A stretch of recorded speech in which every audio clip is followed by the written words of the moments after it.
il faut que tu prophétises encore sur un grand nombre de peuples, et de nations, et de langues, et de rois.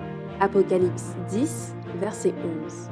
Telle est la mission que nous avons accepté de remplir jusqu'à ce que la terre soit éclairée de la gloire de Dieu.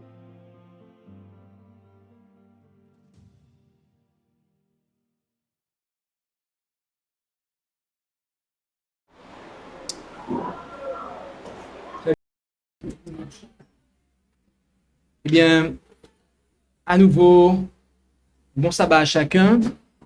Et nous allons, durant l'heure qui nous reste à passer dans ce sabbat, avoir un dernier message pour cette première journée de séminaire. Et je vous invite à pouvoir prier avec moi avant cela.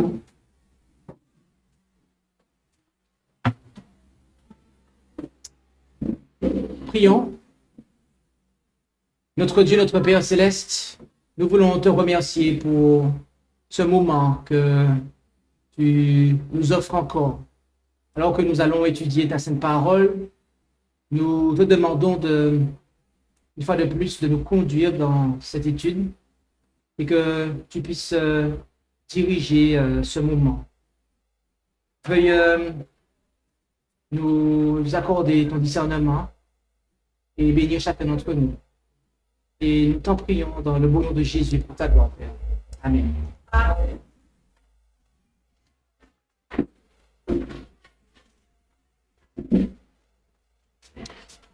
Le thème de ce séminaire est le message des trois anges.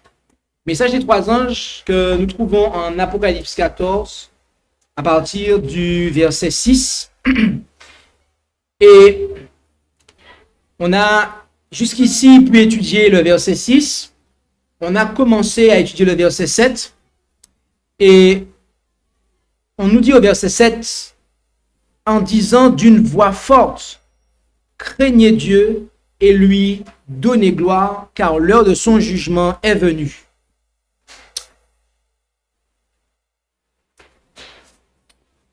Il nous faut considérer ce que signifie avoir la crainte de Dieu.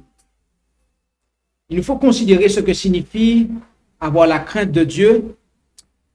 Mais avant de ce faire, et donc vous comprenez déjà que nous allons garder ça pour demain, nous allons étudier un point qui se situe entre la crainte de Dieu et la dernière présentation que nous avons eue. Dans la dernière présentation que nous avons eue, nous avons transité de la divinité à l'humanité. Et ici, on va effectivement parler un tant soit peu de l'humanité. On va considérer, et cela sera le titre de la présentation, la nature de l'homme et le péché, ou si vous préférez, le péché et la nature de l'homme. Beaucoup de chrétiens pensent que le péché est ce qu'ils sont. D'ailleurs, la Bible ne dit-elle pas que nous sommes tous pécheurs? C'est vrai, nous sommes tous pécheurs. Mais est-ce que cela signifie que nous sommes nés pécheurs? Est-ce que cela signifie que nous n'avons pas le choix en ce qui concerne le péché? Est-ce que cela signifie que le péché, c'est ce que nous sommes? C'est vraiment une question à se poser. Qu'est-ce que le péché en rapport avec la nature de l'homme? Nous allons considérer une série de versets et nous allons laisser l'Écriture s'exprimer. En Genèse 4, verset 7, Genèse chapitre 4, verset 7, Dieu déclare à Caïn ce qui suit. Après lui avoir dit au verset 6, « Pourquoi es-tu irrité et pourquoi ton visage est-il abattu ?» Il lui dit au verset 7, « Si tu fais bien, ne relèveras-tu pas ton visage? Mais si tu ne fais pas bien, le péché est couché à ta porte et son désir est tourné vers toi. Mais toi, tu dois dominer sur lui. » Ici, on voit que Dieu explique à Caïn qu'il lui est possible de dominer le péché. Autrement dit, il lui est possible en fait de ne pas pécher. Donc c'est déjà un texte qui nous montre que le péché n'est pas ce que nous sommes, mais c'est ce que nous faisons. Un autre texte se trouve en Exode 34, verset 7. Exode 34, verset 7, où il est dit, en Exode 34, verset 7, on peut notamment lire à partir du verset 6, où il est dit, « Et l'Éternel passa devant lui et cria, « L'Éternel, l'Éternel, le Dieu miséricordieux et compatissant, lent à la colère, abondant en grâce et en fidélité, qui conserve sa génération jusqu'à, sa grâce devrais-je dire, qui conserve sa grâce jusqu'à 1000 générations, qui pardonne quoi? L'iniquité, le crime et le péché, mais qui ne tient point le coupable pour innocent, qui punit l'iniquité des pères sur les enfants et sur les enfants des enfants jusqu'à la 3e et la 4e génération. » Notez ici que Dieu dit qu'il pardonne l'iniquité, le crime et le péché. Est-ce que le texte nous dit que Dieu nous pardonne de ce que nous sommes? Le texte nous dit que Dieu nous pardonne, Dieu dit qu'il pardonne l'iniquité, le crime et le péché. Il n'est pas dit qu'il pardonne à l'homme ce qu'il est. Il pardonne l'iniquité, le crime et le péché. En Lévitique 4, verset 3, chapitre que nous avons déjà considéré, mais revenons dessus pour voir un élément. Lévitique 4, verset 3.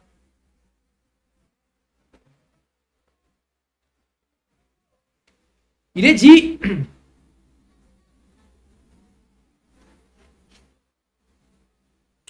si c'est le sacrificateur ayant reçu l'onction qui a péché, autrement dit, qui a commis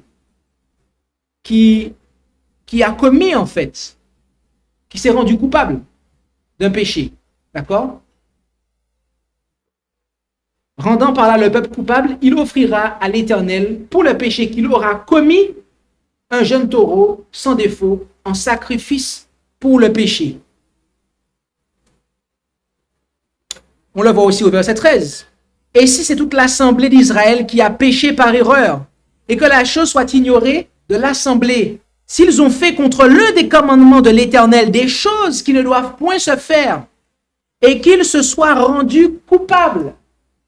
Donc on voit ici que le péché, c'est le fait de faire quelque chose contre la loi de Dieu. Ça commence à devenir plus clair. Verset 22. Si c'est un des principaux du peuple qui a péché en faisant par erreur contre l'un des commandements de l'Éternel, son Dieu, ce qui ne doit pas être fait, et s'est rendu coupable. Encore au verset 27. Si c'est quelqu'un du peuple qui a péché par erreur en faisant contre l'un des commandements de l'Éternel, ce qui ne doit pas se faire, et qu'il se soit rendu coupable. Dans ces passages, on voit tout simplement que le péché est une pratique. C'est le fait, ici, de transgresser, en fait, la loi de Dieu. Maintenant, rendons-nous dans le Nouveau Testament, notamment dans l'épître de Paul aux Romains, à partir du chapitre 6 et du verset 1er. Romains 6, verset 1er. Il est dit, que dirons-nous donc? Demeurerons-nous dans le péché afin que la grâce abonde? Nullement. Nous qui sommes morts au péché, comment vivrions-nous encore en lui? Au verset 12.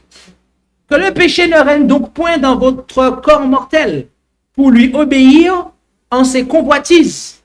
Verset 14. Car le péché ne dominera pas sur vous parce que vous n'êtes point sous la loi, mais sous la grâce. Amen. Dans ces passages, on voit en fait qu'il est possible aux croyants de ne plus demeurer dans le péché. Donc, cela montre bien que le péché n'est pas ce que nous sommes en fait. Parce que, voyez-vous, si le péché était ce que nous sommes, eh bien, pour nous sauver du péché, Dieu devrait changer notre nature en fait. Et on ne pourrait pas vivre ce que Jésus a vécu. C'est-à-dire que Jésus, il est venu, il a été fait homme, il a été fait chair comme nous en fait. Et il a remporté la victoire sur le péché. Mais ce qui s'est passé, ce qu'il y a en réalité, c'est que le péché n'est pas ce que nous sommes. Sinon, eh bien, pour nous rendre vainqueurs, eh bien, il aurait dû à ce moment-là nécessairement changer notre nature de manière à ce que nous ne péchions plus.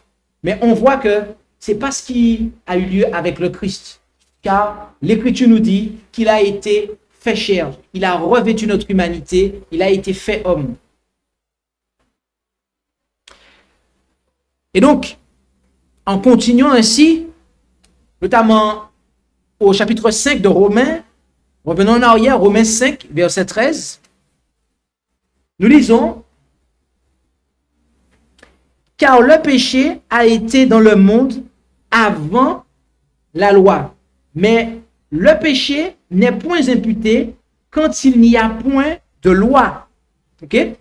Ici, on voit en fait que ce qui définit le péché, c'est la loi. En fait. Ce qui définit le péché, c'est la loi. En France, nous avons une réglementation au niveau du code de la route. Et pendant pas mal d'années, les vitesses étaient, grosso modo, donc on avait 50 km/h en ville. Après, quand on sortait de la ville, c'était 70 km/h. Après, sur certaines routes, c'est 90 km/h. Et sur les autoroutes, ça peut être 110 jusqu'à 130 km/h. Mais il y a un président de la République avec son gouvernement. Ils ont décidé de baisser la vitesse.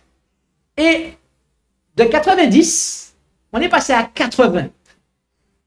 On est passé à 80. Et certaines personnes étaient pour, d'autres contre. Et à un moment, ils ont fini par revenir en arrière. Et ils ont fini par remettre 90 parce que ils se sont rendus compte que c'était problématique. Mais il y a encore des endroits où il y a toujours 80. Donc, c'est compliqué. Mais juste avant que cette loi ne sorte, sur certaines routes, si vous rouliez à 90, il n'y avait pas de problème. Les radars automatiques, puisque en France, on a les radars automatiques, ils ne vous flashaient pas, en fait. Mais juste après que ce président et son gouvernement aient voté cela, cette même autoroute, ce radar-là, s'il vous voyait rouler à 90, il vous flashait, vous avez transgressé la loi. Donc, c'est vraiment parce qu'il y a une loi, en fait, qui définit c'est quoi qui est juste et qui ne l'est pas, qui fait qu'il y a une transgression. En fait. Et donc, c'est vraiment l'enseignement de la parole de Dieu. Et il y a un verset qui résume cela de manière textuelle, littérale. C'est 1 Jean 3, verset 4. Où allons-nous? 1 Jean 3, verset 4. C'est bien cela. Où nous lisons 1 Jean 3, verset 4, où il est dit, quiconque pêche transgresse aussi la loi, car le péché est une transgression de la loi. Amen. La version Westerval dit une transgression de la loi. Mais quand on regarde dans le texte original grec, il y a l'article défini en fait. D'accord? Donc, le péché est la transgression de la loi. Ce verset-là, en fait, contient la définition biblique du péché. Le péché n'est pas ce que nous sommes. Le péché, autrement dit, n'est pas notre nature, à tel point que je ne peux pas me passer de péché à cause de ce que je suis. Je suis obligé de pécher. Vous comprenez? Beaucoup de chrétiens croient en cela, en fait. Et ils se basent sur des textes du genre, eh bien, que Jésus-Christ a été fait péché lorsqu'il a revêtu notre nature. Ou encore des textes comme celui du psalmiste, où il nous est dit que où David déclare que ma mère m'a conçu dans le péché. D'accord? J'ai été enfanté dans l'iniquité. Et on a encore d'autres textes de la sorte. Mais qu'est-ce que ces textes-là nous disent? Tous ces textes où on a en fait le péché qui est associé avec la nature de l'homme. Eh bien, c'est que du moment que Adam a péché, notre premier parent, du moment en fait que l'humanité a péché, eh bien, ce qui s'est passé, c'est que notre nature en fait est devenue déréglée. À tel point que naturellement, nous avons envie de faire ce qui est mal en fait. Donc, en ce sens, il y a ces versets qui nous parlent, notamment, on va le prendre, Romains 7, verset 25. Romains 7, verset 25. Dans cette même épître, tout à l'heure, l'auteur nous a dit, au chapitre 6, il nous a dit en fait que demeurerons-nous dans le péché afin que la grâce surabonde? Nullement. Nous tous qui sommes morts au péché, comment vivrions-nous encore en lui? Au chapitre 7, au verset 25, il dit la chose suivante. Romains 7, 25, il dit: je rends grâce à Dieu par Jésus-Christ notre Seigneur. Je suis donc assujetti moi-même par l'Esprit à la loi de Dieu, mais par la chair à la loi du péché. Ce que cela signifie, c'est que si nous sommes livrés à nous-mêmes, en fait, si nous ne faisons que compter sur notre nature, on sera naturellement conduit à pécher. Il faut imaginer l'humanité comme étant une espèce de toboggan, en fait. C'est-à-dire que quand on s'appuie dessus, on ne peut que tomber, en fait. OK? En Romains 8, verset 3, il est dit: car ce qui était impossible à la loi, parce qu'elle était affaiblie par la chair. Pourquoi? Oui, puisque la chair, notre nature, autrement dit, la chair ici, c'est la nature humaine qui est affaiblie en fait, qui n'a plus cette même force que Adam avait avant son péché. Lorsque Adam a été créé, il a été créé parfait. Faire la volonté de Dieu, c'était quelque chose de naturel pour lui en fait. Mais pour nous, lorsque nous naissons, faire la volonté de Dieu, ce n'est pas naturel en fait. Ce n'est pas dans notre nature. Donc, notre chair en fait, elle est affaiblie. Dieu l'a fait en voyant son propre fils dans une chair semblable à celle du péché. Et pour le péché, il a condamné le péché dans la chair. Autrement dit, en fait, Jésus-Christ est venu vivre la sainteté dans notre chair et remporter la victoire. De sorte que ceux et celles qui ne font que s'appuyer sur eux-mêmes, sur leur propre force, eh bien, ils sont condamnés à pécher, en fait. Ils seront naturellement conduits à pécher. Et donc, il est véritablement important pour nous que de comprendre ces choses. Il est véritablement important pour nous de comprendre notre nature. Que cette nature que nous avons, elle est affaiblie par le péché. Jésus-Christ nous dit, sans moi, vous ne pouvez rien faire. Mais Paul nous dit après, j'appuie tout par Christ qui me fortifie. Livrés à nous-mêmes, nous ne pouvons que pécher. C'est-à-dire, livrés à nous-mêmes, nous allons nécessairement transgresser la loi de Dieu. Cela implique beaucoup de choses. Cela implique qu'un enfant ne naît pas pécheur. Arrivé ici, nous comprenons que nous ne naissons pas pécheurs. Le péché, c'est un choix. On devient pécheur. Mais comme on est livré à nous-mêmes de par la naissance, on va nécessairement pécher. C'est pour ça qu'en fait, l'Écriture nous dit que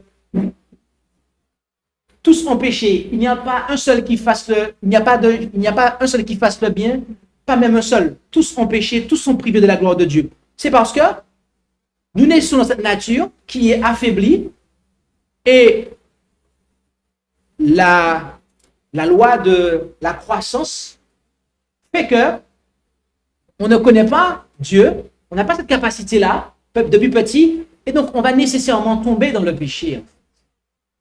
Mais le péché, ce n'est pas notre nature. Voyez-vous, l'Église catholique est à l'origine de cet enseignement que nous naissons pécheurs. C'est une doctrine qui émane de l'Église catholique. Et c'est pour cela d'ailleurs qu'ils baptisent les enfants bébés, oui. Pourquoi ils les baptisent bébés en fait? Eh bien, comme ils enseignent en fait le péché originel, c'est-à-dire que c'est dans la nature, eh bien quand l'enfant naît, il faut qu'il soit sauvé en fait, puisqu'il a péché en fait, il est né, il a péché. Donc pour qu'il soit pardonné de ce qu'il est, et pour qu'il soit sauvé, on le baptise en fait. Comme ça, il est sauvé. S'il meurt, il est sauvé. Mes amis, qu'est-ce que le péché? La transgression de la loi en fait. Vous voyez? Donc, cette chose-là, cette compréhension-là, va venir avoir des impacts jusque sous le baptême. Cette conception du péché, cette fausse conception du péché. Et ainsi, je le disais, nous ne naissons pas pécheurs, mais nous le devenons. C'est un choix. Le péché est un choix. C'est le choix que nous faisons de ne pas faire la volonté de Dieu. La transgression de la loi, c'est le péché. Le péché, c'est la transgression de la loi. Il n'y a pas d'autre définition que cela, en fait. Et donc, arrivé ici, comme j'ai déjà pu le dire un peu, nous comprenons que il n'y a pas de fondement, en fait, à croire que je ne peux pas vivre sans péché. Il y en a qui disent, il est impossible de vivre sans péché. C'est impossible de vivre sans péché. Mais qu'est-ce que Paul a dit en Romains 6, qu'on a lu tout à l'heure? Vivrions-nous encore dans le péché parce que nous sommes sous la grâce? Nullement. Nullement. D'ailleurs, revenons en 1 Jean 3. En 1 Jean 3, verset 4, on a lu la définition biblique du péché. Le verset qui résume tout l'enseignement de la Bible sur le péché. Mais lisons le verset 9. 1 Jean 3, verset 9. 1 Jean 3, verset 9.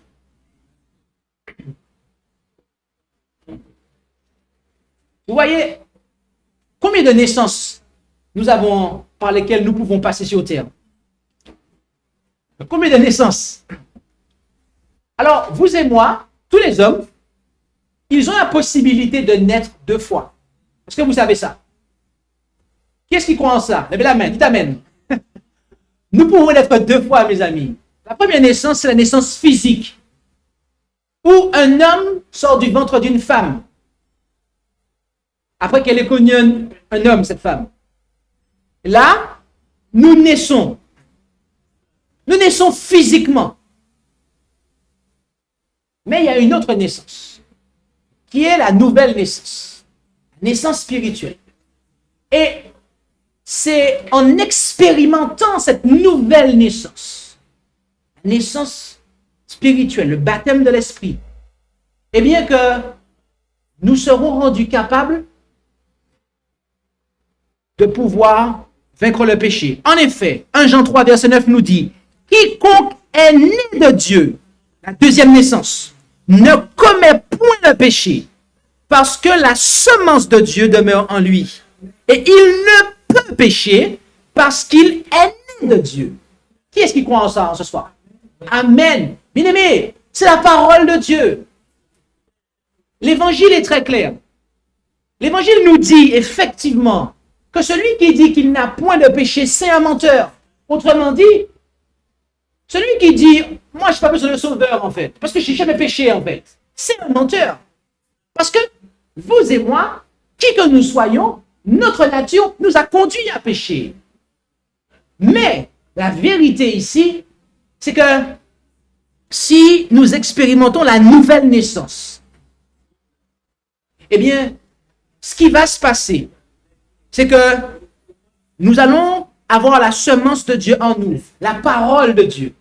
Ce que nous disions avec les jeunes en ce matin, pour devenir amis de Jésus, vous devez étudier la parole de Jésus et mettre en pratique cette parole. Et ainsi, vous allez être amis de Jésus, cette semence de la parole de Dieu. Eh bien, si elle demeure en nous, si nous nous y attachons, ce qui va se passer, c'est que il ne sera pas possible pour nous de pécher. Et oui, mes amis. Et donc, voilà le message que je voulais partager avec vous. Car il s'agit là de l'évangile. L'évangile éternel. L'évangile éternel, c'est la bonne nouvelle de notre salut. La bonne nouvelle de Jésus pour le salut de quiconque croit. Le salut consiste à quoi? De quoi Dieu nous sauve-t-il? Des flammes de l'enfer? De la mort? C'est du péché en fait. Lorsqu'on nous dit que Jésus-Christ est notre sauveur, il nous sauve du péché en fait. C'est du péché qu'il nous sauve. Effectivement, nous avons le moi qui est là. Et ce moi nous conduit à pécher. Mais c'est justement du péché, de la pratique du péché, que c'est pour cela que Jésus-Christ est venu sur la terre, qu'il a vécu, qu'il nous a montré un exemple, qu'il est mort pour nous, qu'il a ressuscité, que maintenant il exerce un ministère en notre faveur. C'est tout cela, c'est afin que nous puissions remporter la victoire sur le péché. Et donc, l'évangile éternel, c'est la bonne nouvelle de Dieu pour le salut de quiconque croit. C'est le message de l'amour de Dieu qui a donné son Fils, afin que quiconque croit en lui ne périsse point, mais qu'il ait la vie éternelle. Craignez Dieu et donnez-lui gloire. On a vu précédemment ce qu'il en est par rapport au spiritisme. Une mauvaise compréhension de la nature de Dieu emmène à une mauvaise compréhension, de la nature de l'homme. Et ce qu'il y a, c'est que c'est même le cas pour cette compréhension-là. Il y a une autre doctrine dans l'Église catholique dont il faut que je vous parle. Je vous ai parlé de la doctrine du péché originel. Mais est-ce que je vous ai parlé de l'Immaculée Conception? Qui est-ce qui connaît l'Immaculée Conception? Qui est-ce qui sait ce que c'est? Eh bien, voyez-vous, l'Immaculée Conception, c'est une doctrine de l'Église catholique qui consiste dans la chose suivante. C'est que, d'après cette doctrine, Marie a été conçue sans péché. Marie aurait été conçue sans péché, de sorte que, eh bien, le Jésus qui est sorti d'elle, eh bien, serait né sans péché. Parce que, rappelez-vous, pour l'Église catholique, le péché, c'est quoi? C'est la nature. Et donc, pour avoir un Jésus sans péché, il faut que Marie elle-même soit sans péché. Sauf que, qu'est-ce qu'on a vu tout à l'heure en Romains 3? On a vu que, en Romains 3, Jésus-Christ, plus précisément Romains 8, verset 3, il est venu dans une chair semblable à la nôtre. Donc, cette compréhension-là ne tient pas. Je le reprends, Romains 8, verset 3, oui. Romains 8, verset 3. Reprenons-le ensemble pour bien exposer ça. Car ce qui est impossible à la loi, parce qu'elle était affaiblie par la chair, Dieu l'a fait en envoyant son propre Fils dans une chair semblable à celle du péché, et pour le péché, il a condamné le péché dans la chair. Donc, nous voyons bien en fait que la doctrine de l'Immaculée Conception ne tient pas devant la parole de Dieu. Parce que Jésus-Christ, il a vraiment revêtu notre humanité, c'est-à-dire une nature humaine déchue. Il avait la nature humaine qu'avait Adam après son péché, et non pas la nature humaine qu'avait Adam avant son péché. Coucher du soleil dans 15 minutes. Et voyez-vous, aujourd'hui, beaucoup adhèrent à ça. Même dans l'adventisme du 7e jour. Beaucoup adhèrent à ça. Beaucoup adhèrent à cette compréhension de la nature humaine. Beaucoup adhèrent à cette compréhension du péché. Et c'est pour cela, en fait, que vous avez dans l'adventisme du 7e jour, eh bien, une incrédulité totale quant à la conception de l'expiation finale. Ce qu'on a vu ce matin, en fait, dans le service quotidien, l'expiation apporte le pardon des péchés. Dans le service annuel, l'expiation apporte la purification des péchés. Lorsque vous regardez dans la quasi-totalité des églises chrétiennes mondaines, ils ne croient pas en la deuxième partie de l'expiation, en fait. Parce que pour eux, il n'est pas possible de ne plus pécher. Parce que pour eux, en fait, le péché, c'est quoi? C'est ce que nous sommes. Et donc, ils ne comptent que sous le pardon de Dieu. Et il y en a même qui vont à dire, et des théologiens, qu'ils sont très contents de savoir que lorsque Jésus reviendra, ils seront changés et ils ne pourront plus pécher. Et donc, autrement dit, ils vont continuer à pécher jusqu'à ce que Jésus revienne. Mais voyez-vous, il y a vraiment un problème à cela, bien-aimés. C'est qu'à un moment, dans le sanctuaire, le souverain sacrificateur, il lâche l'encensoir. L'intercession se termine. Et le souverain sacrificateur sort vers le peuple. Cela représente Jésus, en fait, qui termine l'intercession dans le sanctuaire et qui revient chercher son peuple. Mais du moment qu'il lâche l'encensoir jusqu'à ce qu'il revienne, il n'y a pas d'intercession. Ça veut dire que si nous continuons à pécher, on est condamné, en fait. Donc, est-ce que vous comprenez, en fait, pourquoi il est important d'être au clair sur ça, en fait, dans ce soir? C'est l'évangile éternel, bien-aimé, en fait. C'est pour ça que nous devons être au clair sur Dieu. Sur qui est Dieu? Qui est Jésus? Sur la nature de Jésus. Et donc, de ce fait, sur notre nature, puisque Jésus-Christ a été fait chair, il a revêtu notre humanité. Et l'ennemi veut mettre la confusion dans nos esprits quant à tous ces sujets, de sorte que nous ne soyons pas prêts lorsque Jésus-Christ reviendra nous chercher, de sorte que nous soyons encore dans nos péchés. C'est pour cela que nous devons être au clair sur qui est Dieu. Et cela nous conduira à être sur qui est Dieu, sur qui est Jésus. Et donc, cela nous conduira à être au clair sur l'humanité et aussi sur le péché, ce qu'est le péché et ce que n'est pas le péché.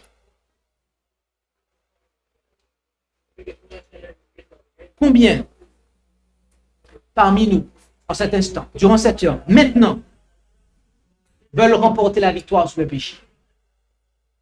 C'est que vous êtes convaincus qu'il est possible de vaincre le péché. Vous savez que le péché, maintenant, c'est la transgression de la loi. Et que Jésus-Christ a apparu pour ôter le péché. Il est l'agneau de Dieu qui ôte le péché du monde. Prions le Seigneur.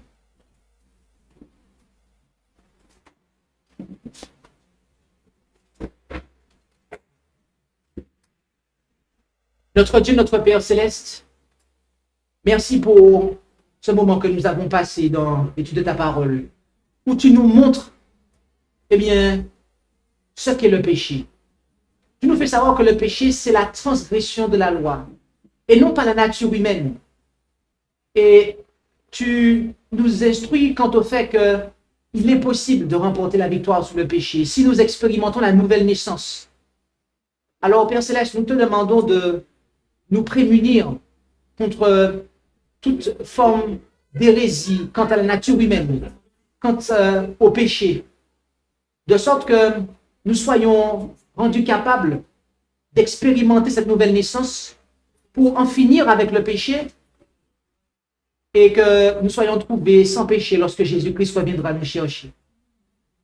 Préservez-nous de l'erreur, Père Céleste, quant à ces sujets, afin que nous puissions être un peuple de vainqueurs. Et nous n'avons pas d'autre requête à t'offrir en cet instant. C'est celle-ci que nous te demandons dans le beau nom de Jésus. Amen. Amen. Est-ce qu'il y a des questions par rapport à ce sujet? Nous avons encore quelques minutes avant la clôture au coucher du soleil, donc on peut encore avoir ce moment de questions-réponses. Donc n'hésitez pas, si vous avez des questions par rapport à ce sujet qu'on a présenté, le péché et la nature de l'homme, c'est le moment de pouvoir le faire.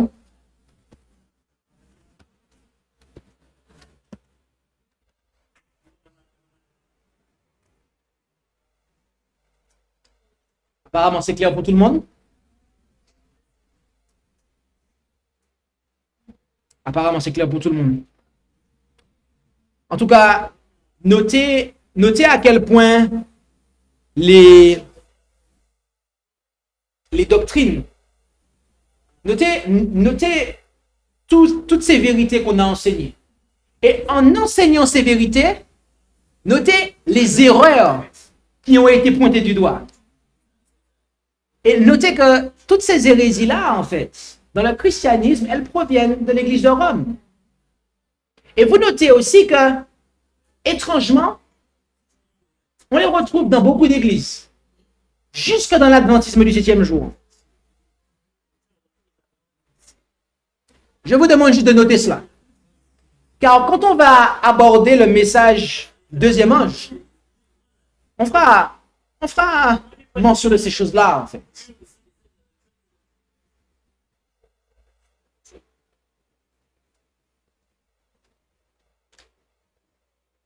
Si vous avez des questions, n'hésitez pas, c'est le moment.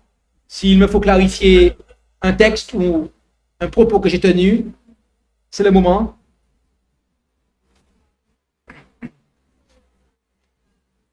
Oui. Vous avez parlé fort. Par rapport au fait que nous ne sommes pas avec le péché. Nous ne naissons pas avec le péché. Et que, en fait, nous choisissons le péché. N'est-ce pas? Comme quelqu'un est déjà conscient de cette situation, de cette vérité présente, et que cette personne-là n'arrive pas à supporter un péché, mais elle a la volonté, elle a le désir, en fait, d'arrêter ce péché. Mais ce péché, elle continue à l'entretenir volontairement, en fait, peut-être inconsciemment, c'est quelque chose qui vient brusquement comme ça. Est-ce que, je ne sais pas, est-ce qu'il y a une solution pour cette personne-là? Parce que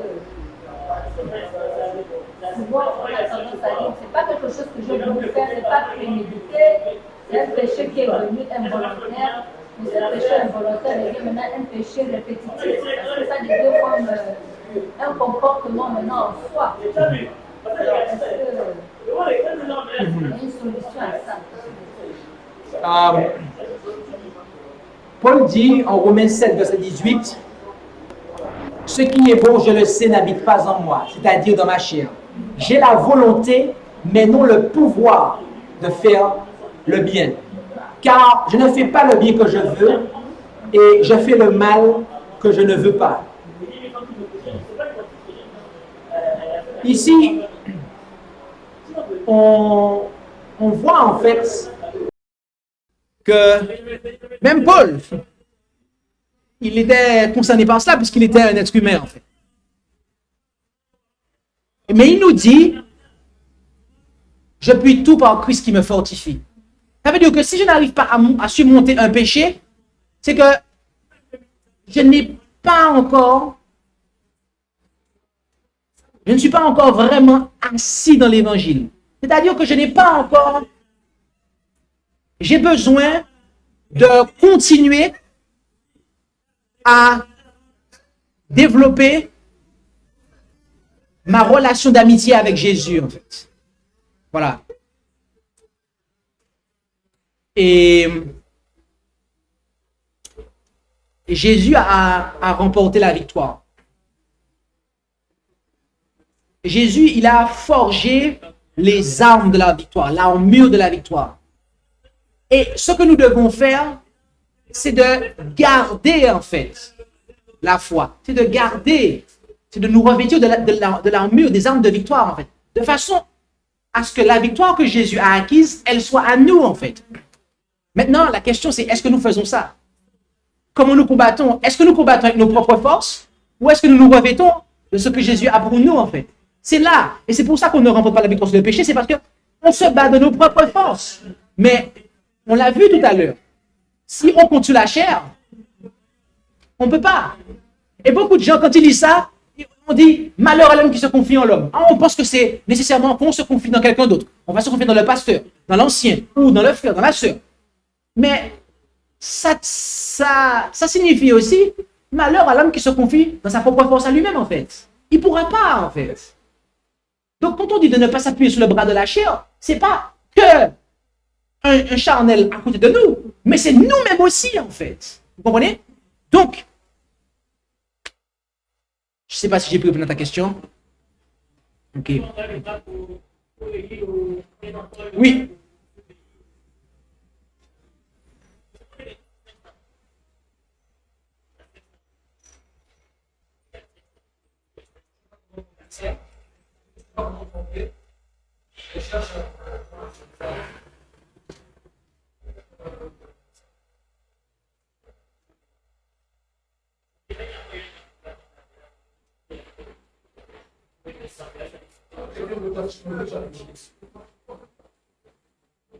Il cherche le moyen de s'en sortir. Est-ce que les conditions sociales, est-ce que le stress, est-ce que la situation peut-être précaire, sa vie, dès qu'il avait projeté, il n'avait pas décollé, il a toujours des difficultés, des problèmes, ça peut donner la personne puisse perdre le contrôle, ces deux péchés. Ok. Comment on voit la victoire malgré les circonstances qui ne sont peut-être favorables par rapport à ton projet, par rapport à quel plan, et que tu arrives à t'hériter parce que tu n'arrives pas à sortir dans ta propre vie. Et tu t'hérites, peut-être que tu vas finir par engraisser la loi de Dieu. Et après, tu te sens mal. Tu te sens mal après. Chaque jour, les difficultés, sont sur toi. Tu vois bien la colère sur les personnes qui te sont chères. La victoire. Et pourtant, la personne recherche davantage le Seigneur. Et il s'appuie, j'ai l'impression Bon, cette personne-là, même s'appuyer sur le bras humain, en même temps, ils sont défaillants. Quand ils sont défaillants, ils s'irritent. Et ils se disent que bon, j'ai cherché la voix du Seigneur. Et c'est comme si le Seigneur ne m'entend même pas. Comment faire lorsque la personne va violer la vérité, pas la communauté, de manière inconsciente, de manière actionnelle, de manière subite. Et puis la personne regrette encore, et pas faire son esprit. Justement, ça c'est le travail de l'évangile éternel. On l'a vu, ce travail de la vérité présente, c'est non seulement Dieu, il veut nous pardonner, mais aussi nous purifier de nos péchés. Dieu ne veut pas simplement qu'on pêche, on demande pardon, il nous pardonne. Après on repêche, on demande pardon, il nous repardonne. Pécher, repentir, tout au long de notre vie, sans jamais obtenir la victoire. À un moment, il doit y avoir lieu une purification. On doit remporter la victoire. Et il faut comprendre que Pierre nous parle de l'échelle de la sanctification. Ok? On a en fait cette échelle de la sanctification qui nous est présentée dans les épîtres de Pierre. Et cela nous est présenté en 2 Pierre 1, verset 3. Comme sa divine puissance nous a donné tout ce qui regarde la vie et la piété par la connaissance de celui qui nous a appelés par sa gloire et par sa vertu, par lesquels nous ont été données les très grandes et précieuses promesses, afin que par leur moyen, vous soyez participants de la nature divine, en fuyant la corruption qui règne dans le monde par la convoitise. Ainsi, y apportant tout votre zèle, ajoutez à votre foi la vertu. Donc, premier échelon, la foi. Deuxième échelon à gravir, la vertu. À la vertu, la science. À la science, la tempérance. À la tempérance, la patience. Et à la patience, la piété. Et à la piété, l'amour fraternel. Et à l'amour fraternel, la charité. Notez les étapes, en fait, de l'échelle de la sanctification. Car si ces choses sont en vous et y abondent, elles ne vous laisseront ni oisifs, ni stériles dans la connaissance de notre Seigneur Jésus-Christ. Et on continuons. Mais celui en qui ces choses ne se trouvent point est aveugle. Sa vue est courte et il a oublié la purification de ses péchés passés. C'est pourquoi, frères, appliquez-vous d'autant plus à affermir votre vocation et votre élection, car en faisant cela, vous ne broncherez jamais. Et ainsi, l'entrée dans le royaume éternel de notre Seigneur et Sauveur Jésus-Christ vous sera pleinement accordée. C'est pourquoi je ne négligerai pas de vous rappeler sans cesse ces choses, quoique vous les sachiez et que vous soyez affermis dans la vérité présente. Donc, nous voyons que nous sommes dans le thème du camp meeting, en fait. L'évangile éternel, la vérité présente, c'est ce qu'on a prêché ce matin, en fait. Et donc, on voit que être affermi dans la vérité présente, eh bien, c'est comprendre ces choses, c'est-à-dire graver cet échelon, cette échelle de la sanctification. D'accord? Et donc, il y en a qui, peut-être, voudraient faire des bonds de géants. Ils voudraient arriver au 2e étage.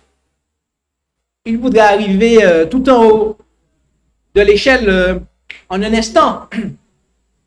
Mais Dieu, il veut qu'on ajoute et lui, il va multiplier. Et donc, c'est pour ça que nous devons comprendre ces choses. Jésus-Christ était dans des conditions sociales qui étaient difficiles. Il n'était pas quelqu'un de riche. Et il avait une condition de vie qui était très, très modeste. Il était même dans une ville. Il était citoyen d'une ville qui était vraiment pas bonne. À tel point qu'on a dit, mais est-ce qu'il peut sortir quelque chose de bon de Nazareth? Et autrement dit, Jésus n'avait vraiment pas des conditions favorables. Et dans le désert, après 40 jours de jeûne, il était vraiment, en fait, au plus bas. Je ne sais pas si vous avez déjà jeûné 40 jours. Je ne pense pas que vous et moi, on aura à faire ça ou que c'est nécessaire de faire ça. En tout cas, l'inspiration nous dit qu'on n'aura pas à faire ça. Mais en tout cas, Jésus l'a fait. Et pourquoi Jésus a fait ça, en fait? C'est justement pour nous montrer, en fait, que avec la foi de Jésus, on peut résister au diable, en fait. Même dans le dénuement le plus total, en fait. Alors, effectivement, quand le peuple agaçait Moïse, à un moment, Moïse s'est énervé sur le peuple. Ça lui a coûté son entrée en Canaan terrestre. Dieu lui a pardonné. Mais il y a eu aussi une sanction pour lui. Et on voit que tous les hommes de Dieu que la Bible nous parle et que nous apprécions de lire leur écrit ou de lire leur histoire, à un moment ou à un autre, il y a eu une tâche dans leur vie. Tout ça, c'est pour nous montrer quoi? Que si on ne s'appuie pas sur Dieu, en fait, on s'appuie sur l'homme, qu'est-ce qui va nous arriver? Le seul dans la vie duquel il n'y a pas eu de tâche, c'est le Christ. Il est l'agneau de Dieu. Un agneau pur et sans tâche.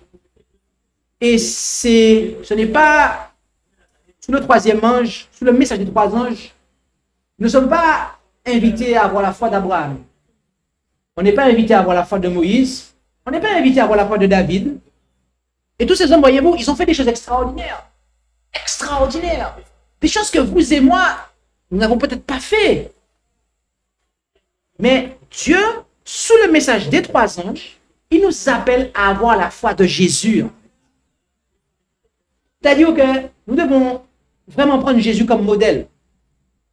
Et l'Écriture nous dit que nous serons transformés à l'image de ce que nous contemplons. Si nous connaissons le vrai Dieu et que nous avons une juste compréhension du caractère de Dieu et de son Fils, et que nous nous attachons à ça, eh bien, nous serons transformés. Et donc, à ce moment-là, on va gravir l'échelle de la sanctification. Donc, on appelle cela la croissance. Nous avons besoin de croître. En Matthieu 28,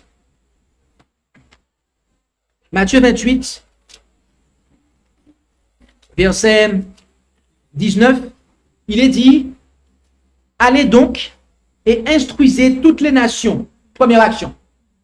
Deuxième action, les baptisant au nom du Père, du Fils et du Saint-Esprit. Troisième action, et apprenez-leur à garder tout ce que je vous ai commandé. Il y a trois actions en fait. Faire des disciples, les baptiser et les enseigner. C'est-à-dire les amener à croître en fait. La croissance. Donc, après le baptême, il y a une croissance en fait. L'échelle de la sanctification. Il y a une croissance à avoir. On parle de nouvelle naissance. Une nouvelle naissance, c'est quoi? On est un bébé spirituel en fait. Mais après, on doit croître pour devenir un adulte, de façon à avoir la force. Mais quand on parle de bébé spirituel ici, de nouveau-né, d'adulte, c'est par rapport à quoi en fait? C'est comme pour le Sauveur. Jésus nous sauve du péché en fait. Donc, quand on est un bébé, au départ, il rampe. Après, il se met sur ses bras. Et puis, à un moment, il se met sur ses jambes. Et puis, il tombe. Parce qu'il ne sait pas trop encore. OK? Donc, ça peut arriver, en fait. Jean nous dit que dans l'évangile selon Jean,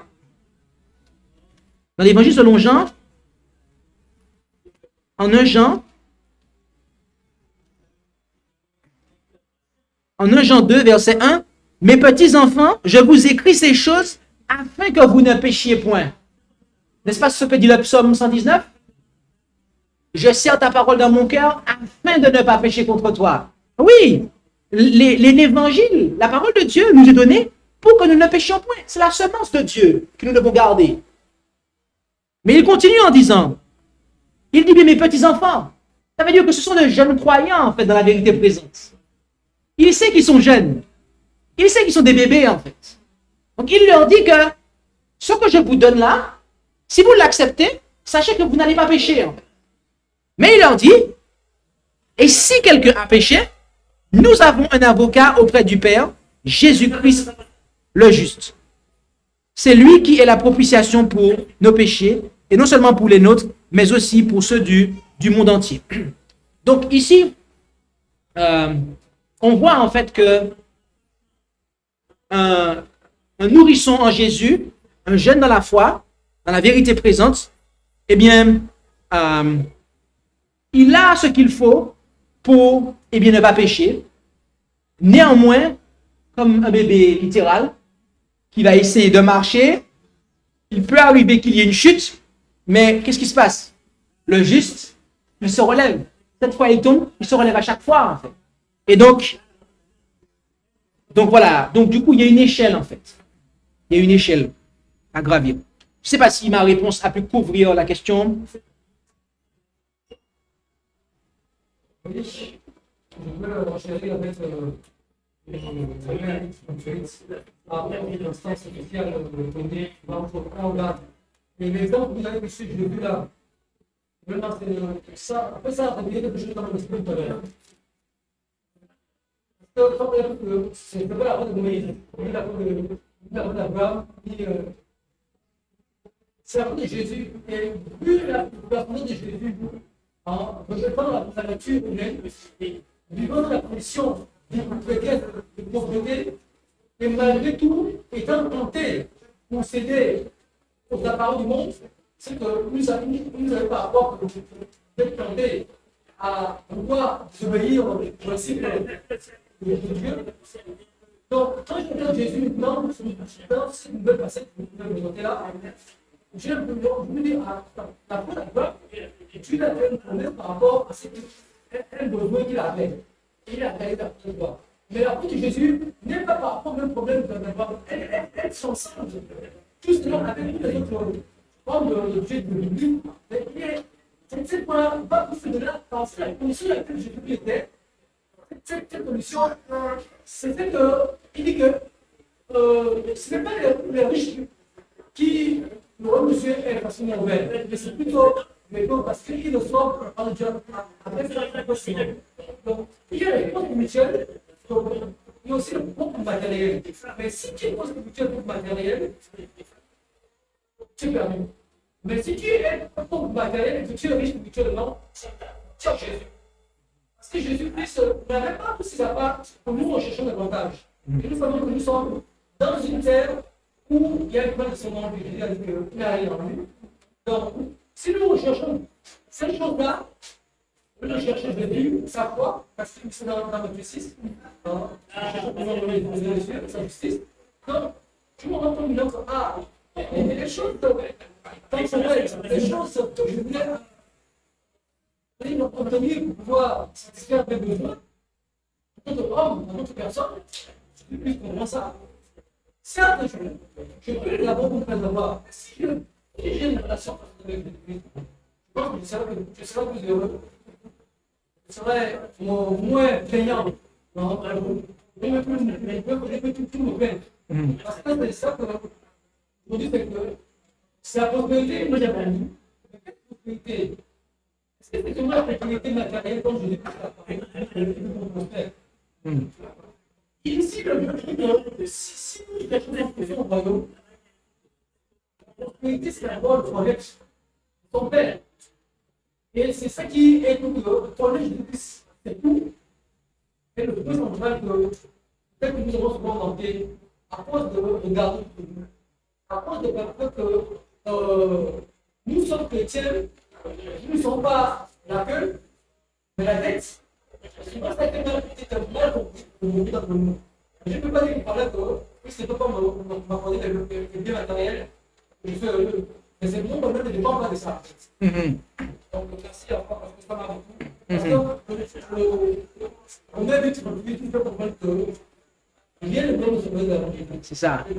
Même pas sur une condition spéciale pour soigner les parents.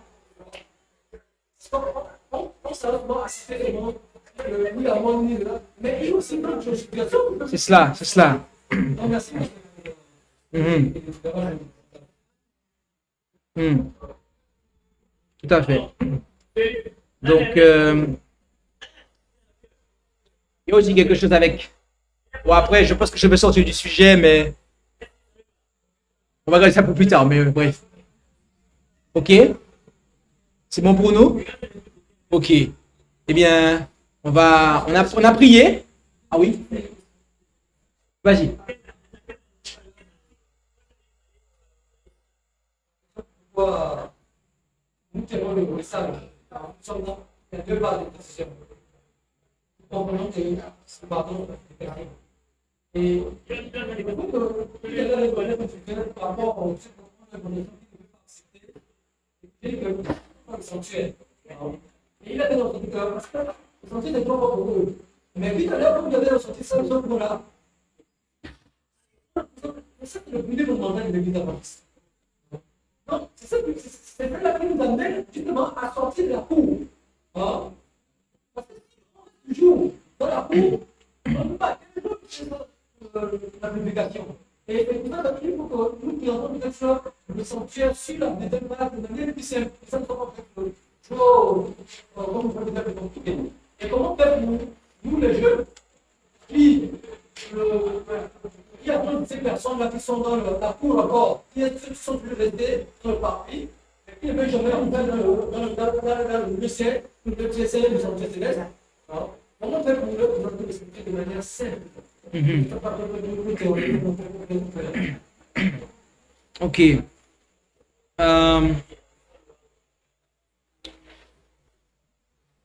Comment faire pour présenter aux gens le sanctuaire de façon simple? Eh bien, simplement, il faut leur présenter chaque partie du sanctuaire de manière très, très, très brute. L'autel, la cuve, la table de proposition, le chandelier, l'autel des parfums, l'arche de l'alliance, ce qu'il y a dedans, et monter en cheminement comme ça, et leur montrer en fait, eh bien, le cheminement chrétien, d'accord? On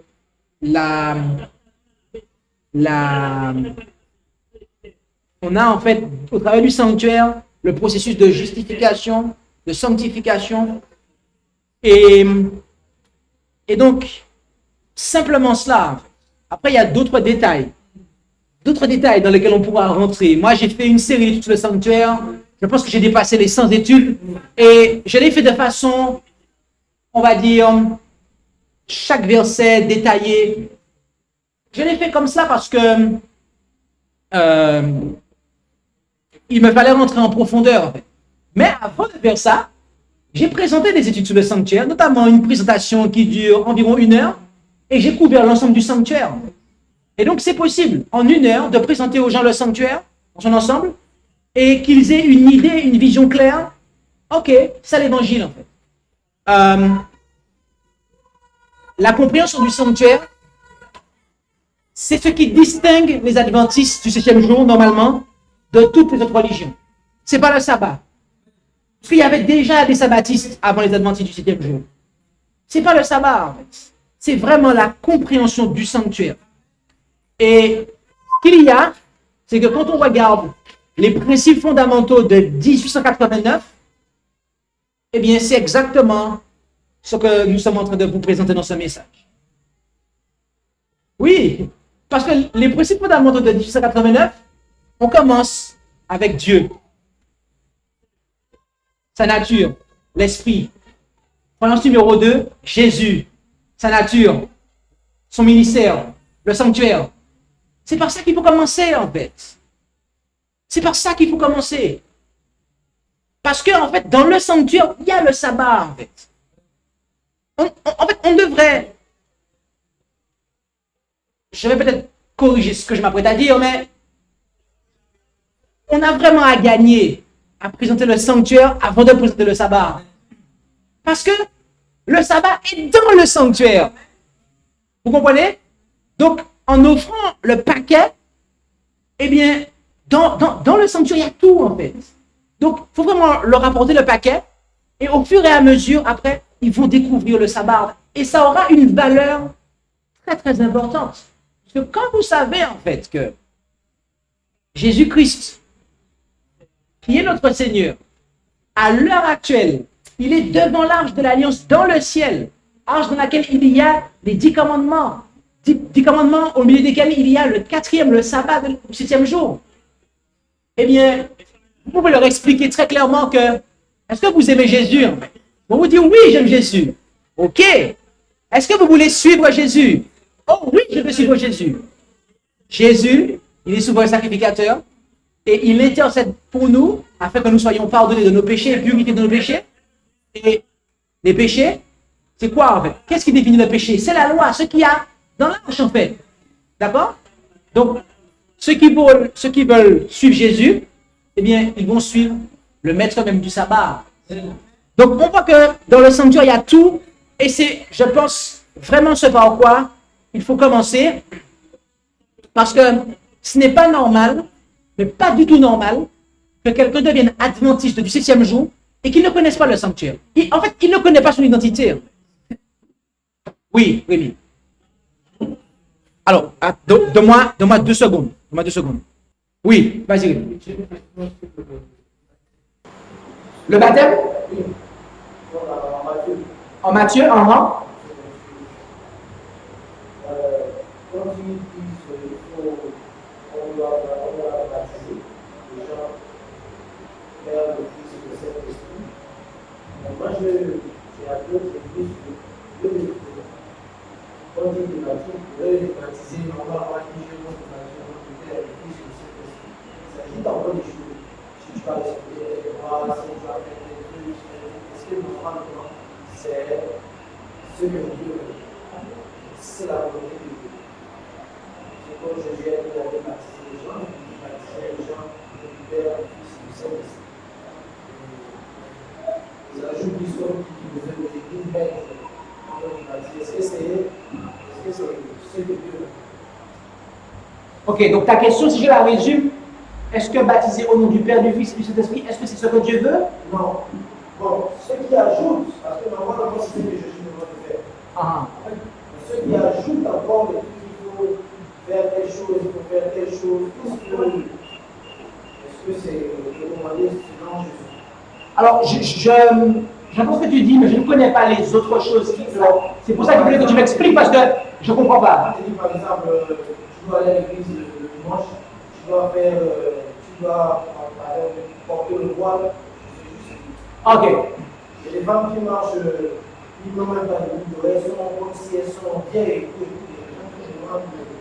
Déjà à l'église de faire telle chose, ne fais pas telle chose, ne fais pas de livre. Ok.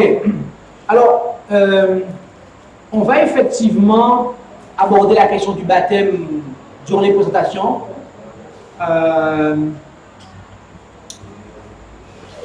La vérité, c'est que quand on prêche vraiment le message des 3 anges, on tient une classe baptismale.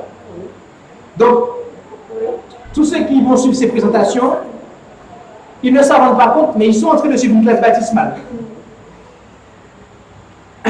En Matthieu 28, tout à l'heure, on l'a vu, Jésus, il demande de faire 3 actions. Premièrement, de faire des disciples. Deuxièmement, de baptiser. Et troisièmement, de continuer à enseigner tout ce qu'il a prescrit. Quand il dit d'apprendre à garder tout ce que je vous ai prescrit, ça veut dire qu'avant le baptême, on n'enseigne pas tout en fait, mais on enseigne une base qui fait de nous un disciple. D'accord? Et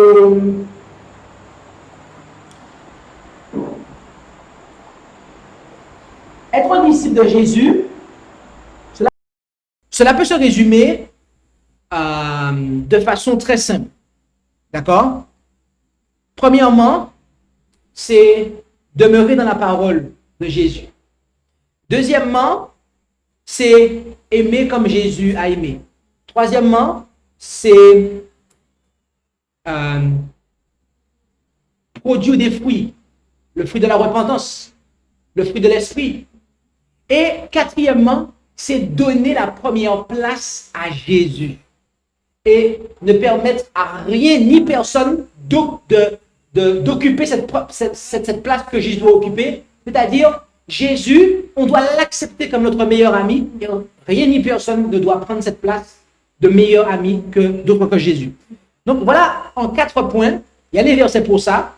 C'est les 4 versets où Jésus, de sa propre bouche, définit c'est quoi un disciple en fait. Donc, on doit d'abord amener les gens à ce niveau-là, où ils demeurent dans la parole de Dieu, où ils ont l'amour de Jésus, où ils se sont repentis, ils ont montré qu'ils se sont repentis, ils ont manifesté le fruit de l'Esprit, ils montrent que l'Esprit agit en eux. Et dernier point, c'est que Jésus occupe vraiment la première place. Ils ont vraiment accepté Jésus comme meilleur ami. Ça, c'est des points qui sont rudimentaires, en fait. Après, il y a le baptême. Et après ça, il faut continuer à enseigner. Quand on continue l'enseignement, on va en fait voir des choses. D'ailleurs, quand on accepte Jésus, quand on manifeste la repentance, on doit en fait, se détourner des idoles, en fait. Les idoles, elles sont de plusieurs natures.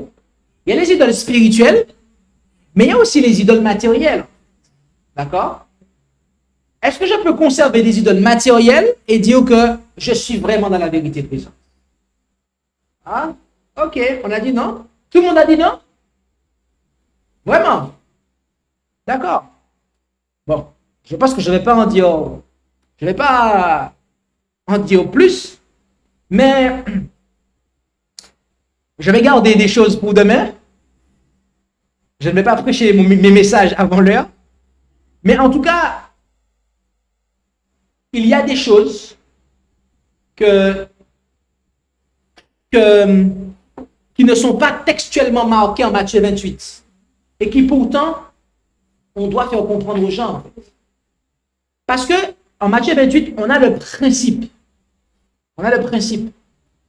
Et donc après, il faut parcourir le principe en fait. Donc, il y a effectivement des choses. Dans lesquelles on doit être instruit.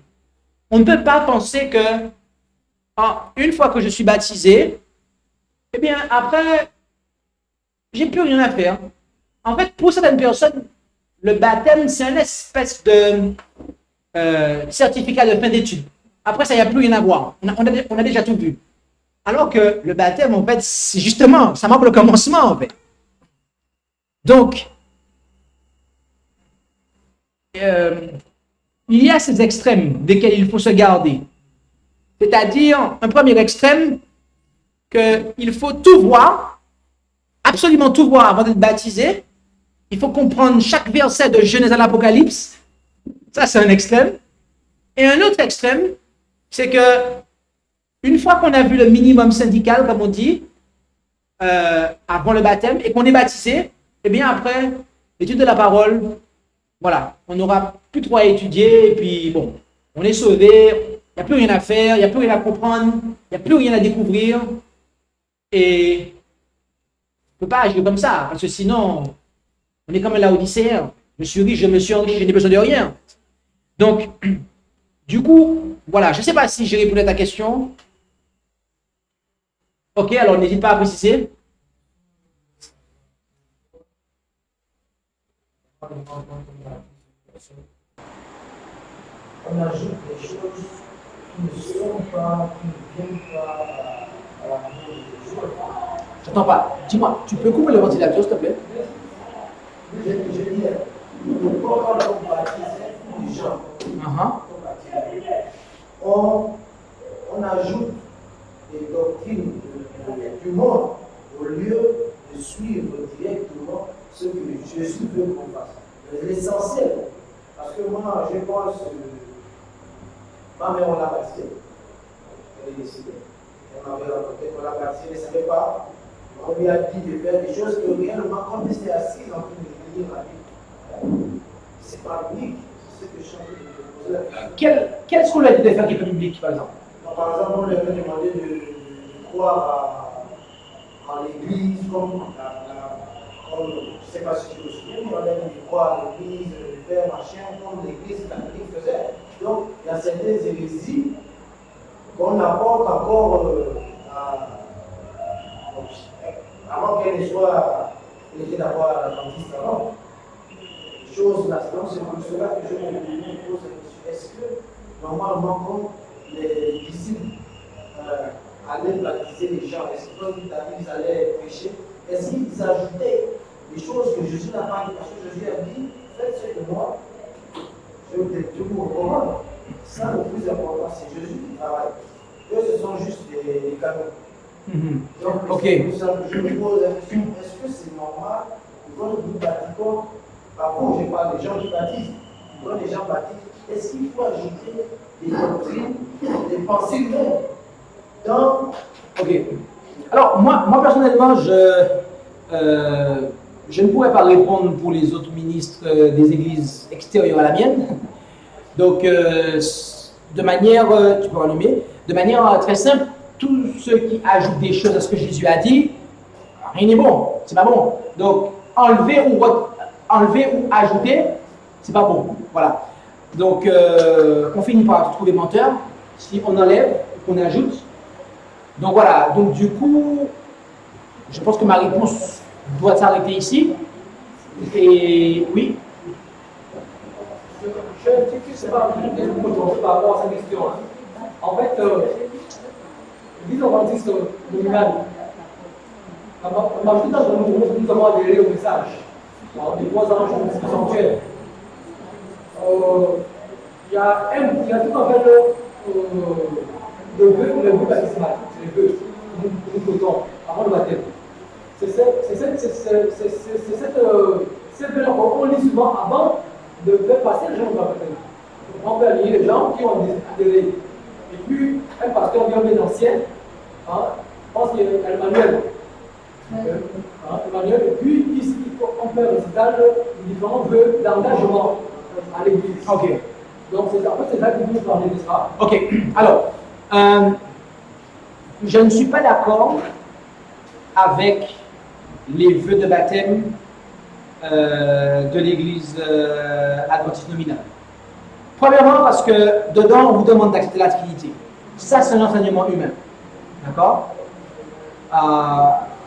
On vous demande, je n'ai plus en tête exactement, mais il y a des choses dans ces vœux qui ne sont pas des choses erronées. D'accord? Par exemple, lorsque on vous parle par rapport à la dîme. D'accord? Ça, c'est pas quelque chose qui est erroné en fait. Voilà. Donc, il faut comprendre que les pionniers adventistes eux-mêmes, ils avaient des vœux en fait. D'accord? Ils avaient des vœux, mais qui étaient basés en fait justement sur les principes fondamentaux qu'ils enseignaient. Donc, c'est des vœux qui sont bibliques en fait. D'accord? C'est pas des choses qui sont ajoutées en fait. Ok? Donc, de mémoire, je sais que la Trinité est dans les vœux de baptême, et ça, c'est purement quelque chose qui est humain. Au niveau de l'église nominale, je n'ai plus le souvenir des autres points. Mais en fait, les vœux, lorsqu'on se baptise, en fait, le baptême, c'est l'engagement d'une bonne conscience. Donc, on prend un engagement. Qui dit engagement dit vœu, en fait. Maintenant, on doit savoir à quoi on s'engage. Donc, est-ce que c'est mauvais que d'avoir des vœux de baptême? Non. Ce qui est mauvais, c'est dans ces vœux d'avoir un engagement qui n'est pas de Dieu, et justement c'est un faux engagement. Et là, ça vient même compromettre le baptême, puisqu'on s'est engagé à faire quelque chose qu'on ne devrait pas faire, notamment à adorer un Dieu qu'on ne devrait pas adorer. Donc, du coup, si on parle ainsi, je suis 100% d'accord, et d'ailleurs, je vais en parler bientôt dans cette série de présentations. Maintenant, si on parle des vœux de baptême en eux-mêmes, même s'ils sont bons, là on aura un problème, je ne pourrais pas être d'accord, puisque le baptême c'est un engagement. Qui dit engagement dit vœu, et les enfants de Dieu, à partir de 1844, et après ils ont eu, au début de la proclamation du message des 3 anges, il y a eu des vœux qu'ils ont mis en lumière. Oui. je disais pas, parce que moi, quand j'ai lu la partie éthiopien, j'étais en train de lire le passage de ici de Jésus. Quand il a posé la question, il a dit, parce que l'eau, qu'est-ce qui t'empêche de baptiser? Quand il a baptisé, après l'avoir baptisé, son esprit l'a emmené. Là, je le vois. Donc, moi, je parcours la vie, je vois que le plus important, c'est Apocalypse 14. Moi, je vois, quand je parcours la vie, le plus important, c'est sur Dieu et c'est la foi de Jésus. Si tu as la foi de Jésus, tu suis tout ce que Dieu te dit. C'est bon, moi, c'est ce que je vois, parce que le monde, c'est la foi de l'Église. Tout le monde connaît. Tout le monde dit que c'est moi la vérité. La vérité, c'est un seul nom, c'est Jésus. Quand Jésus dit, parce que fois Jésus dit, on vous a dit, mais moi je vous dis. C'est pour cela que je me base sur ce que Jésus dit, parce que comme on appelle le Seigneur le matin, c'est lui le modèle à suivre. C'est pas telle personne, c'est le modèle à suivre. Donc, moi je me pose toujours des questions parce que me baptiser, c'est prendre un engagement avec l'éternel. Je ne dois pas faire une erreur. Parce que si je fais un baptême, non, l'erreur, c'est ma vie entière qui passe. C'est pour cela que avant de me baptiser, je dois comprendre vraiment que je n'ai pas fait d'erreur. Ok. L'eunuque éthiopien, c'était qui en fait? L'eunuque éthiopien, c'était qui? Il y en a qui pensent que l'eunuque éthiopien, c'était un païen, parce qu'il y a le mot eunuque dedans. Mais en fait, l'eunuque, c'était sa fonction. Mais quelle était sa religion en fait? C'était un juif en fait. C'était un juif. C'était l'apprenti du 7e jour en fait. Ok? Puisqu'il lisait en fait Ésaïe, c'est un juif en fait. Il connaissait déjà le sabbat en fait. Il connaissait déjà un certain nombre de choses. Mais il y avait des enseignements qu'il n'avait pas. Et quand on lit, on voit que quand il lui dit « Voici de l'eau, qu'est-ce qui m'empêche d'être baptisé ?» Philippe lui dit « Si tu crois de tout ton cœur, cela t'est permis. » Et l'eunuque répondit « Je crois que Jésus-Christ est le Fils de Dieu. » Mais quand on lit le texte, la narration de ce qui s'est passé, jamais on ne nous dit que eh bien, Philippe lui a enseigné que Jésus-Christ est le Fils de Dieu. Donc, il y a des choses qui n'ont pas été rapportées. Donc, cela implique que Philippe a complété ce que cet adventiste du 7e jour, donc ce juif-là, autrement dit, savait en fait. D'accord? Il ne lui a pas lu le sabbat parce qu'il observe déjà le sabbat. En fait. Mais il lui a parlé en fait du Fils de Dieu, ce qu'il ne savait pas. Et il lui a apporté des éléments complémentaires qui ne sont pas relatés ici. Donc, déjà, ici, on voit que voilà, c'est pas il lui partage un message et puis vous il le baptise en fait. Non, il y a un laps de temps qui s'est passé, on n'a pas le chronomètre, mais en tout cas, il lui a parlé de manière à ce qu'il puisse comprendre tout ce qu'il n'avait pas encore compris.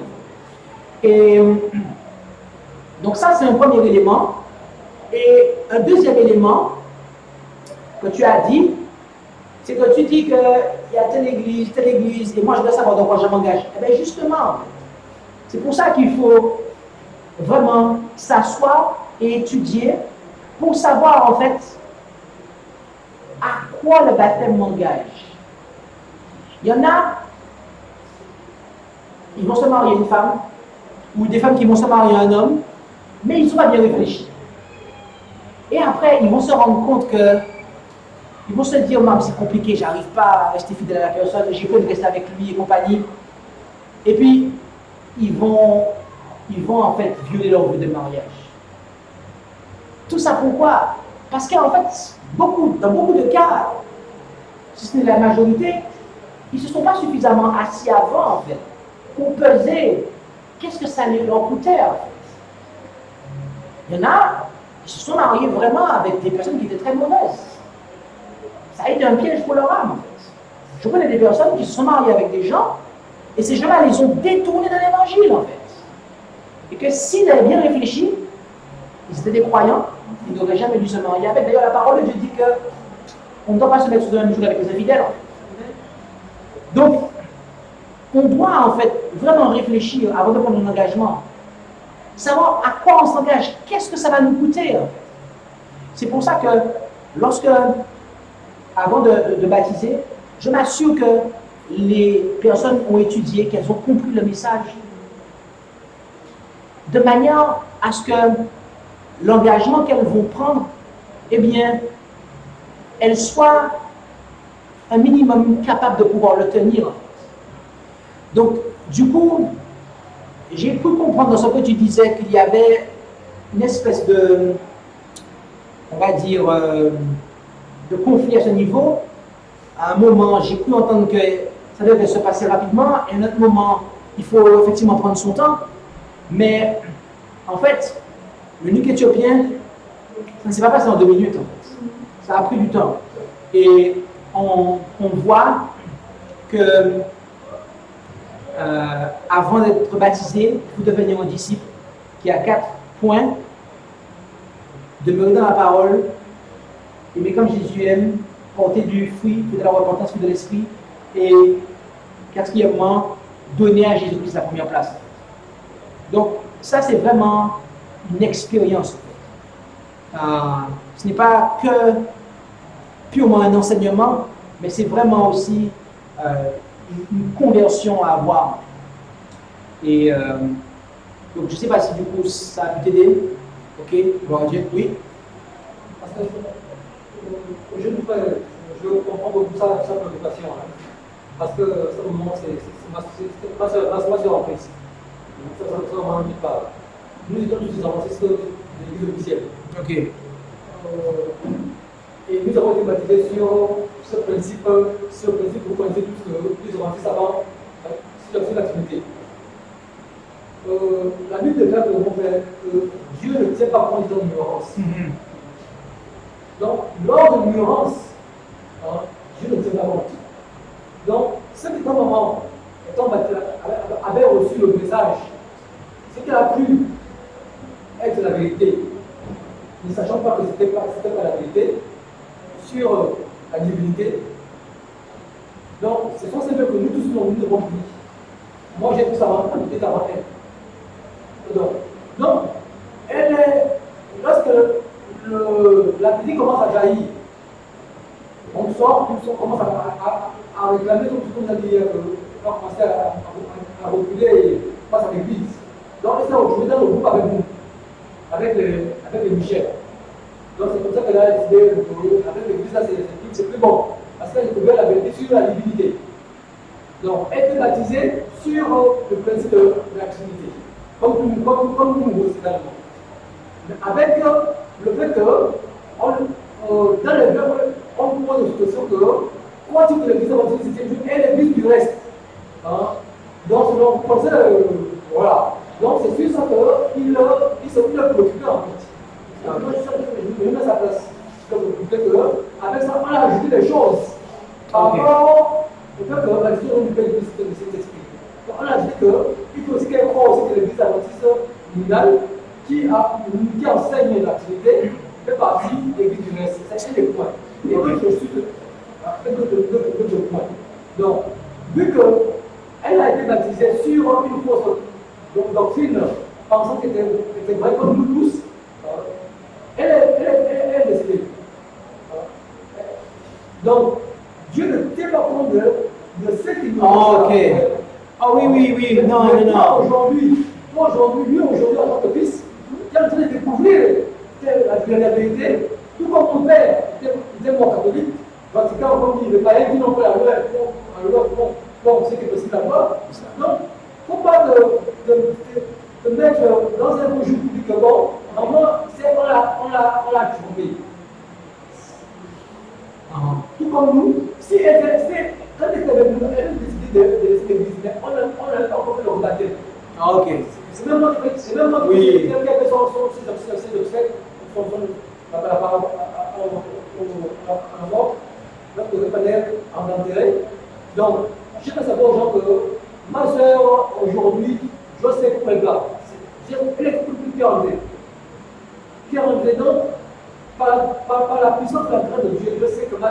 sœur qui est partie, hein, elle n'a pas la connaissance de Dieu aujourd'hui. Mais elle a commencé à découvrir. C'est ça. Elle a des activités. Oui. Oui, non, il faut bien comprendre effectivement que je vais dire, Dieu, comme tu l'as dit, Dieu ne s'est pas conduit dans l'ignorance. Et Dieu va aussi prendre en considération les connaissances qu'on avait, le désir qu'on avait de le servir. Vous savez, la mort sur la croix, il n'a pas eu d'être baptisé en fait. Et pourtant, en acceptant Jésus, Jésus a été baptisé pour qui en fait? Pour ceux qui n'ont pas pu en fait. D'accord? Donc, du coup, et Jésus lui a dit qu'il sera sauvé en fait. Donc, tous ceux qui ont accepté la vérité, qui n'ont pas rejeté la lumière, qui n'ont pas péché contre l'esprit, qui ont toujours été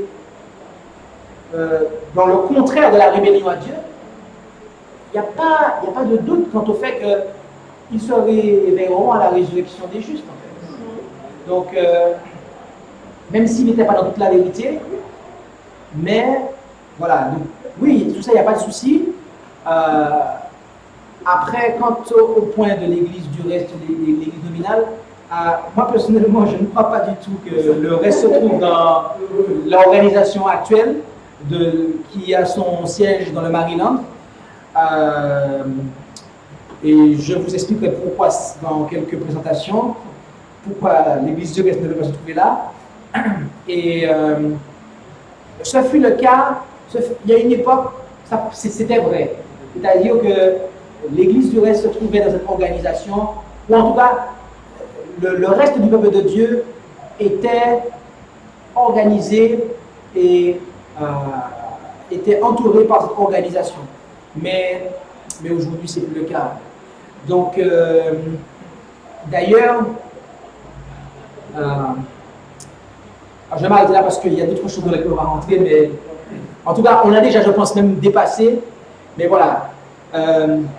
Donc, du coup, on va s'arrêter là et gloire à Dieu et on va avoir une prochaine présentation demain.